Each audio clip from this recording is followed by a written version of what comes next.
जंगल मझिरे थाए छोट जगतिया ओ गड़ियाटीए।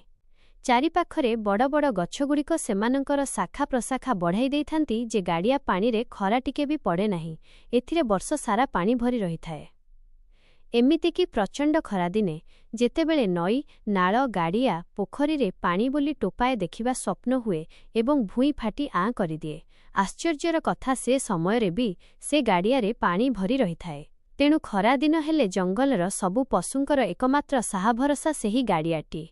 सभिए सेठारे पानी पीवा पाई भिड़ जमांती, किंतु केही केबे भी पानी को अपरिष्कार करंती नाही। आई दिनकर कथा। प्राणी पशुपक्षी माने पानी पिउथिबा बेले केउठु एक अजणा बाघ हठात गाड़िया भितरे पसी गोधोई पानी को अपरिष्कार करिदेला। समस्तंकर बारण सत्वे से काहारी कथा न शुणी गाधोइबारे लागिथाए। ओलटा समस्तंकु तागिद करी कहिला, चाप पानी पी एठारु चाली जाओ, नचेत गोटिए गोटिए करी समस्तंकु मारिदेबी। भୟରେ केही किछि न कहि चालीगले। एहिपरि प्रतिदिन चालिला।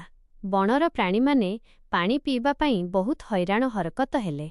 तेणु केही केही जंगल छाड़ी अन्यत्र चालीजिबा पाई उचित मने कले। एसबु कथा बिलुआकु आदौ भल लागिला नाही। से बाघकु उचित शिक्षा देबा लागी मने मने स्थिर कला। ताही परदिन बड़ी भोरु उठी बिलुआ हातीमानंक हजोगरे किछि कंटापूर्ण डाळ नेई गाड़िया मझिरे पकाई देई आसिला।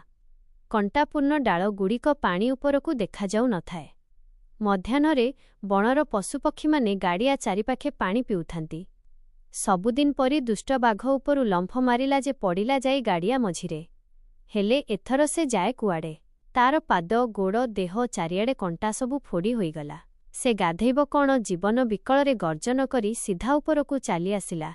कंटारे ता देहर अनेक स्थान चिरी होई जाइछि तो केतेक स्थान कणा होई जाइछि। अनेक अधा भंगा कंटा मध्य ता देहरे लागी रही थाए एवं देह सारा रक्त बाहारु थाए।